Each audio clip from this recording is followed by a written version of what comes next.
And now, Whitney Media 1460 WVOX presents Westchester Means Business with Marcia Gordon. Marcia Gordon is the president and CEO of the Business Council of Westchester. Now, here's Marcia Gordon. Good afternoon, everyone. This is John Ravitz, the Executive Vice President and Chief Operating Officer for the Business Council of Westchester, pinch hitting today for Marcia Gordon. Before I introduce our guest, let me tell you a little bit about the Business Council if this is the first time you're listening to our show. We're the county's largest and most influential business membership organization, and the BCW works to enhance wealth, profitability, and economic opportunity for all in Westchester County by helping our members market, learn, advocate, and grow. And our membership reflects the diverse makeup of Westchester's business community. To learn more about the Business Council, I hope you'll go to our website, which is www.thebcw.org. That's www.thebcw.org. Or give us a call at 914-948-2110. One of the exciting things that Marcia and I love about being at the Business Council of Westchester is that we continue to get more members from different industries, but also members who really are drilling down on some special areas that help businesses grow. And the topic that we're going to talk about today is branding. And our guest is Julie Cottineau, who is the CEO of Brand Twist. And let me tell you a little bit about Julie. She's the best-selling author of Twist, How Fresh Perspectives Build Breakthrough Brands. And she is the founder and CEO of Brand Twist, and the creator of Brand School Online, an accountable branding class for entrepreneurs, small businesses, and non-for-profits. She's a former vice president of brand for Richard Branson's Virgin Group and served in executive positions at Intrabrand and Gray Global. She has taught integrated marketing communications at Columbia and Cornell universities, and she's a frequent commentator on brand strategy and innovation in top business media such as Forbes.com. Entrepreneur Magazine, CNN, and American Express open for small business. She lives in Dobbs Ferry with her husband and two wonderful children. And Julie, we're just so excited that you've joined the Business Council of Westchester, talking about something that is so important for so many businesses to really not only understand, but to really use as a tool to help their businesses grow. So let's talk about branding. In a few seconds, if you could just give us a little branding 101, because it is different from what people's perceptions might be. Yeah, thanks, John, first of all, for having me. But yeah, everybody confuses branding and marketing. That's the number one question I get. And I think branding is really your fundamental story. Who you are, what's unique about you, who you serve. Marketing is how you get the message out there.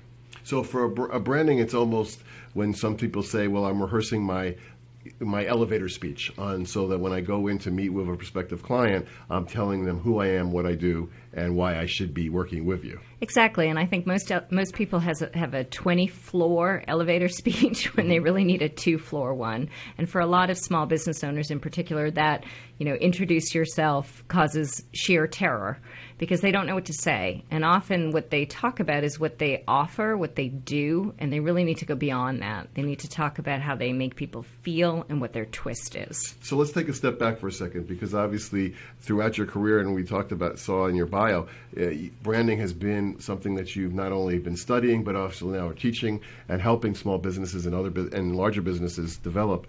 How did you get into the whole world of branding? Well, it actually started when I was 8. Okay. I really wanted a pet, and my brother was allergic, and my parents said no. And being 8, I didn't take no for an answer, so I went out in my garden and I took a rock and I put it in a Cool Whip container and poked holes in it, and I invented the pet rock. There you go. Now, of course, 2 years later, a guy named Gary Dahl invented and marketed the pet rock and stole my idea and made millions of dollars. But I've been creative problem solving since 8 years old. I got to ask the question, do you still have the pet rock? I bet my parents do. Okay. It's probably somewhere in the basement. So talk to us a little bit about it. Because you've worked for a huge international company who one would think, okay, well, the name Virgin, everyone knows what that is and who he is, Richard Branson. But tell us a little bit what you learned about branding, working from such a large company, and how you've taken some of those life lessons and now are working with some of your clients who are maybe some small business owners. Yeah, the interesting thing about Virgin is it's worth $24 billion and it's over 40 years old, but it acts like a startup. And I think that's part of the secret. It's not corporate. It's very much lean. Richard's number one saying is, screw it, let's do it, which means if we have a good idea, we think there's an audience for it, let's get it out in the marketplace. If we fail, that's okay if we learn. So it is a very large company, from spaceships to mobile phones, but it always felt like you were working with a startup. And actually, that's what made me want to start my own business. So, but working for somebody who, I guess you can say, Richard Branson, is larger than life. Obviously, he needed folks working within his corporation who could stay focused and not just assume that everyone knew what Virgin was and who he was to be able to sell your products. Yeah, the Virgin brand is amazing. I mean, Richard is so important to it, but it's bigger than him. And it's really clear what the brand stands for. It's about going into industries that are tired, like airlines, and shaking them up. And everybody knows that. Everybody walks the walk. And Richard himself is somebody in his personal life that does things like try to break records or go kite surfing or gets involved in climate change. And I think that's really important, that your brand behaviors match your message. Our guest this afternoon is Julie Cottineau, who is the CEO of Brand Twist and the author of Twist, How Fresh Perspectives Build Breakthrough Brands. Let's talk first about Brand Twist. Tell us about how you left Virgin to start your own company, and then we'll spend some time talking about the book as well.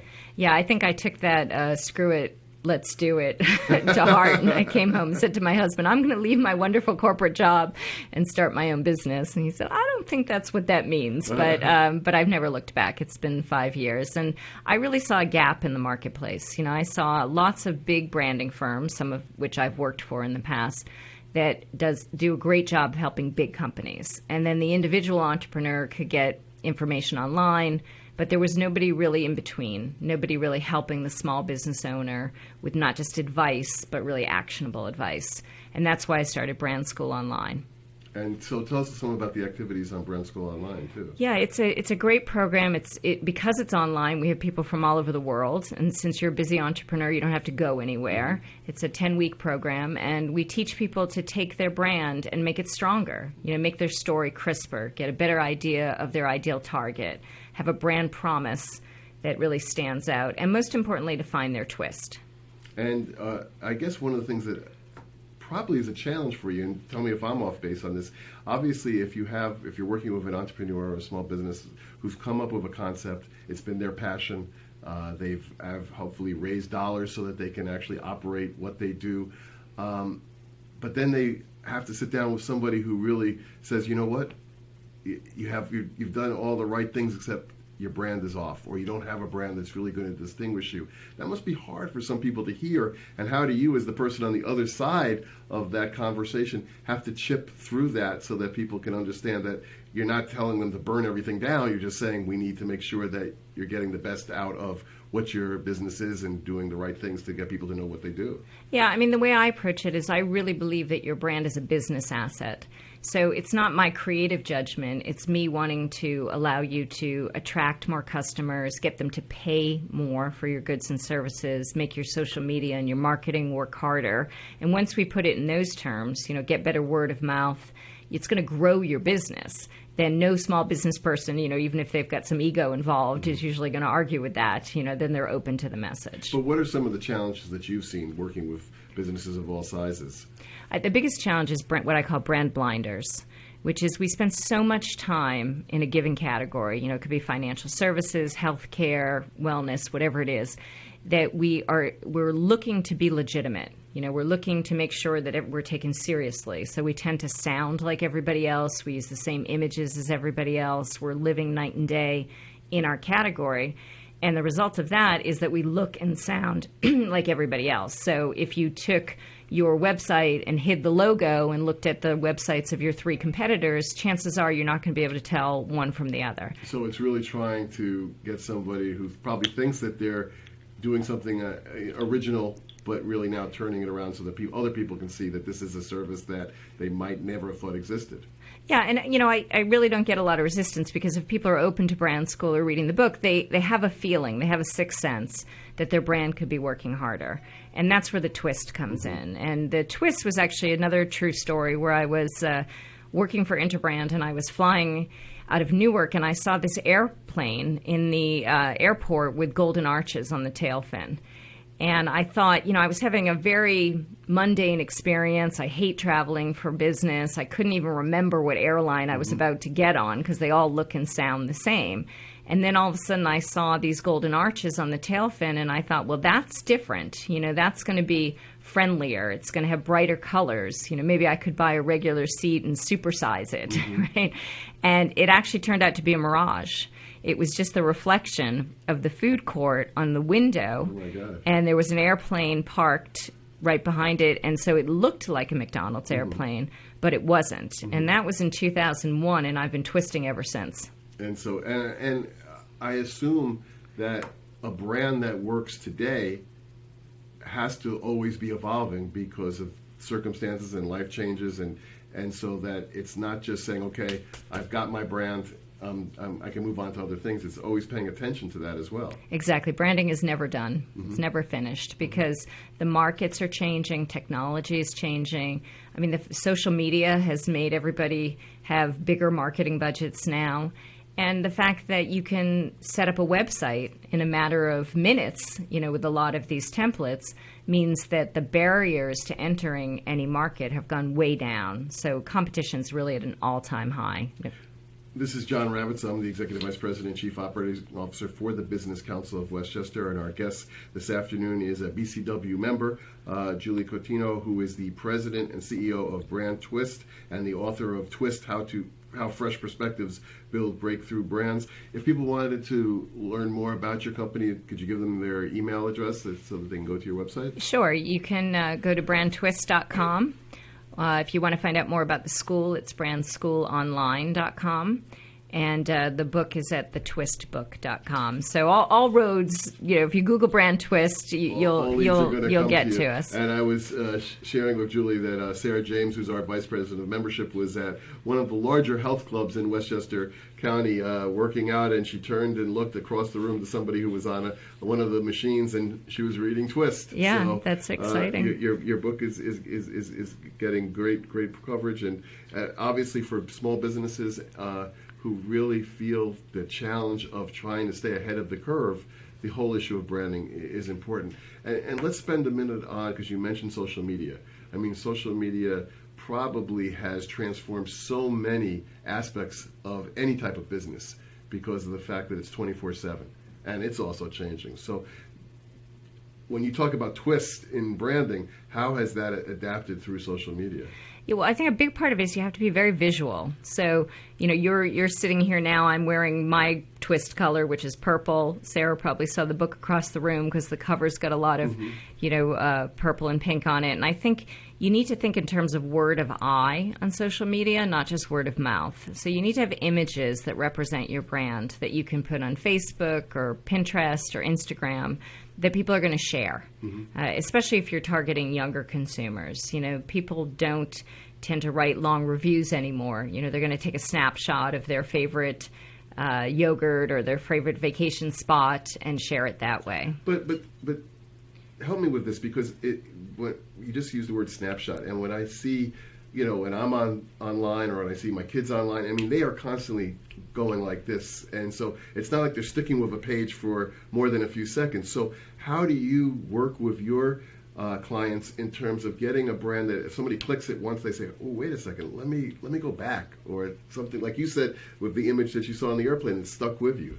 Yeah, I mean, if you look at a category, when I'm talking about the brand blinders, if you're a bank, everybody's red and blue. The logos look all the same. The images are exactly the same. If it's retirement, it's that gray-haired couple on the beach, looking off into the sunset.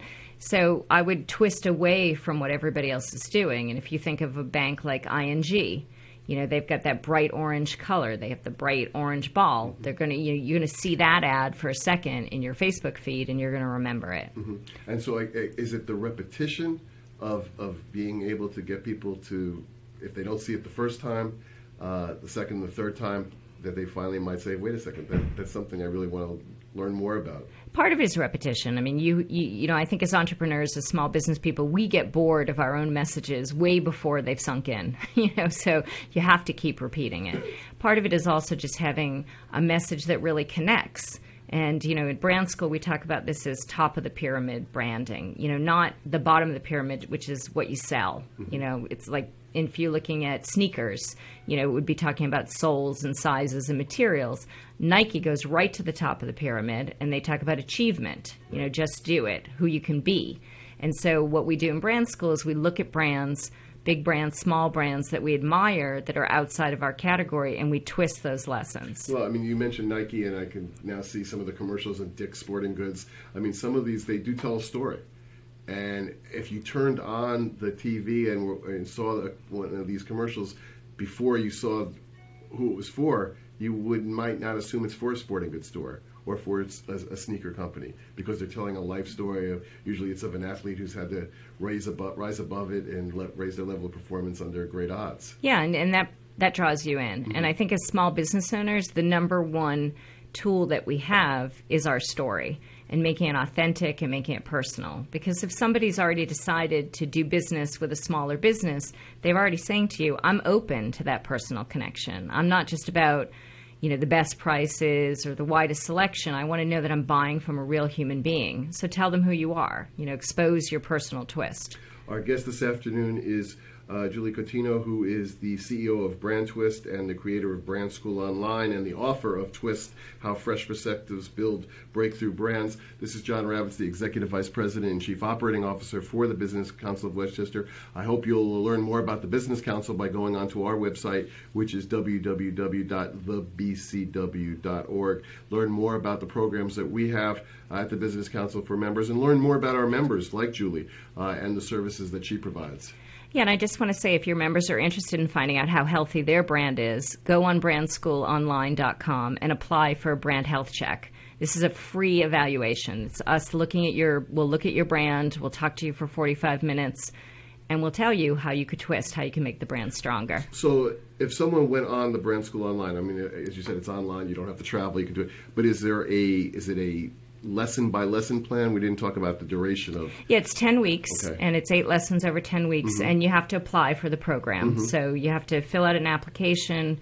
We'll have a conversation about whether or not you're a good fit. We'll give you advice you can use right away during that health check, and if we think you're a good candidate, we'll talk to you more about the program. So a health check, to me, it also sounds like you actually can do some sort of branding audit too. Yeah, exactly. Mm-hmm. Exactly. We'll look at your website, we'll look at your LinkedIn page, and we'll give you, as an outsider, which I think is a really valuable perspective because we don't have those brand blinders, mm-hmm. we'll tell you right away how we think you're doing. So I have to ask, because you've run the gamut of working on large corporations and probably working with smaller businesses. Has there ever been a brand where you were like, you know what, that's just not going to work, and it surprised you? And then on the flip side, has there been a brand that you really had to fight for to say, believe me, I really feel it in my gut, if we go this way, people are going to notice? Yeah, I mean, I'm a huge fan of brands in general, so even if they fail, I think you could learn something. I mean, a great Virgin example, was a little bit before my time, but it was a textbook case for all of us, was Virgin Cola.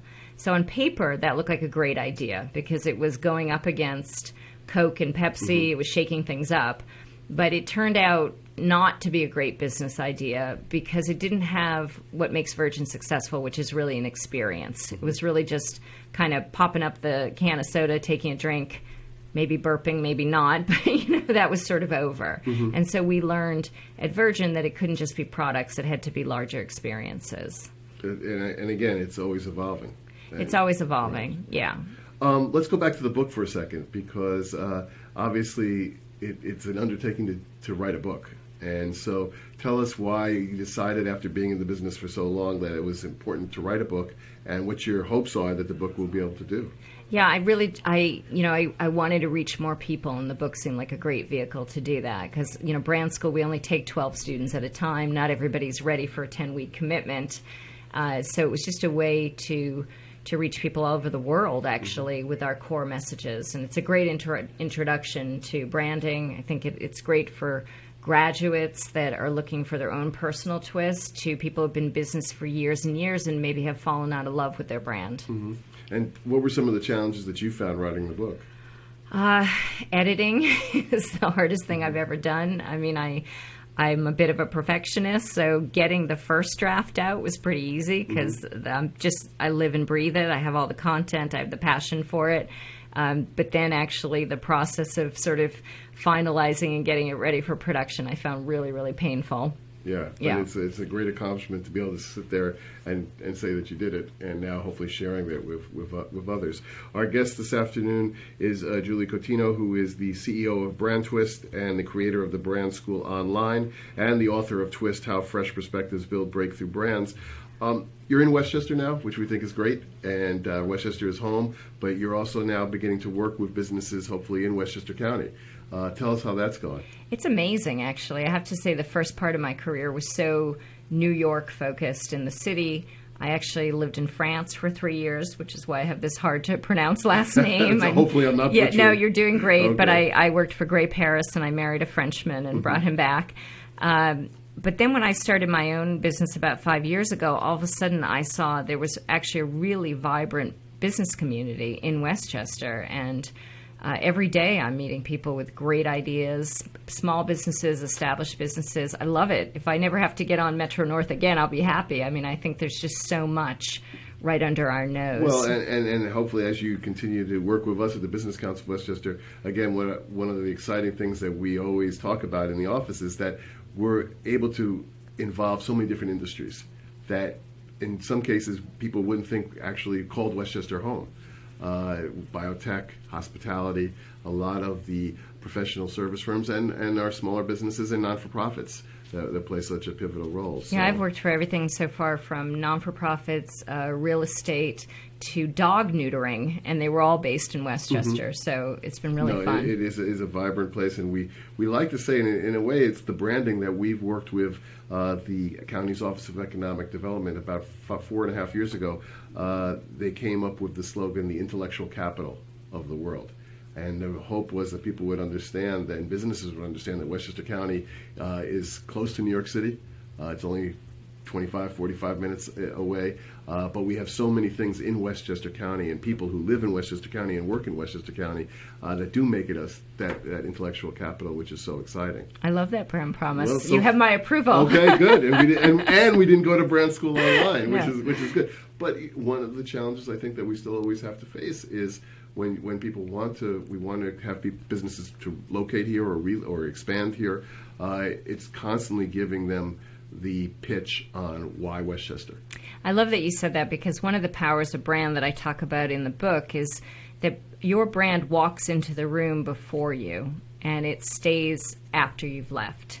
And a lot of the small business owners I meet say, I've got a lot of word of mouth. You know, when people meet me, they love us and they hire us, but you have to get more people in the funnel. Yep. You know, you have to get more people that are aware that Westchester is the intellectual capital, and more people that you can then give your in-person pitch to, or, you know, whatever it is. And then when they leave, usually the decision doesn't happen right away, right? So they need to go back to the website and be reinforced, you know, that they're making a good decision. Maybe they want to share it with their boss or a spouse or somebody and say, I'm thinking about moving here, or I'm thinking about hiring these people. What do you think? And your brand sticks around. And I guess that brought just something that popped in my mind, and I guess it's something that we've touched on, but it's that consistency. Yes. I mean, that must be one of the challenges that you have when you're working with a small business, to say, look, if we're going to start this, you can't have the brand mean one thing in one area and in another, and look and feel and different in another area. Yeah, do fewer things better. You know, and that's one of the things that I learned at Virgin. They're really good. Not the biggest advertising budgets, but the red was pervasive. Every touch point when you fly Virgin, for example, from pre-boarding to being on the plane to after you land, there's a moment of magic. And in Brand School, we work with entrepreneurs to find, it doesn't have to be 100 moments of magic. You know, it can be 3, it could be 5. But just reinforcing your brand message at every touch point. And the magic evolves. I mean, you can have that aha magic moment, and then all of a sudden not have that moment or that feeling for a few weeks, and then it comes back. So it's constantly working to achieve that magic moment as well. Yeah, and often it's overlooked moments. You know, it could be an invoice that you have to send a client anyway, but why not put a clever message on it, or your email signature, or the way that you dress, or a gift that you send a client for a referral. You know, don't send them a gift card or a bottle of wine, in my opinion. You know, take a few more minutes to think about something that's going to reflect your brand and send them that. And it's reflecting the brand, but it's also keeping that thought and that gesture in someone's mind so that they not only remember it, but they have a positive memory of it as well. Exactly, and that they're going to share it. So you're top of mind when a friend of theirs says, hey, I'm thinking about moving my business, you know, where should I go? And you want to be top of mind. So there's a lot, again, when we talked at the very beginning, you said there's a big difference between branding and marketing. I mean, obviously they have to work together and they have to be linked, but it is really two separate things. I mean, if you don't have that brand message fine-tuned, you could spend boatloads of money on marketing plans and go nowhere. Amen. That's the message we send in the book is don't spend another dollar on Me Too marketing, you know, until you've defined your brand. If you've hired one web designer and they didn't do a good job, maybe it was them. If you're on your second or third or you're fiddling around with your copy on your website, it's not their problem, it's yours. Right. You haven't given them a good brief, you haven't done the hard work. But I think that, and again, what I hope our listeners really see in the opportunity of the Brand School Online is that you do have, as you said, that fresh set of eyes who can really come in and give that type of an audit, that type of an objective perspective on what's working and what's not, and then continue the person through the journey of the online courses. Yeah, and it's a group. So you learn from me and the other faculty, but you also learn from each other. And part of the beauty of it is you're making connections, valuable business connections like you do for the Business Council that can last a lifetime. So if you had to give, in just we only have it's going too fast, but just a few seconds left.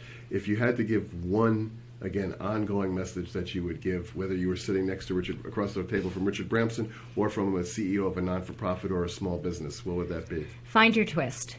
You know, everybody's out there saying the same thing, promising the same thing. Spend more time thinking about what's really different about me, personally and professionally, and give yourself a way to stand out. Well, again, it's so important, and it's such an important basic tool that businesses probably really can fail if they don't have that. So we encourage anyone who's listening, but also to all of our members as they get to learn more about Julie and the work she does. And Julie, if you want to give your website one more time and phone number. Sure, it's brandschoolonline.com. And this is John Ravitz with the Business Council of Westchester, the www.thebcw.org. Please learn more about what we do to help businesses grow in Westchester County. And always feel free to give us a call at 914-948-2110. And we'll see you again next week.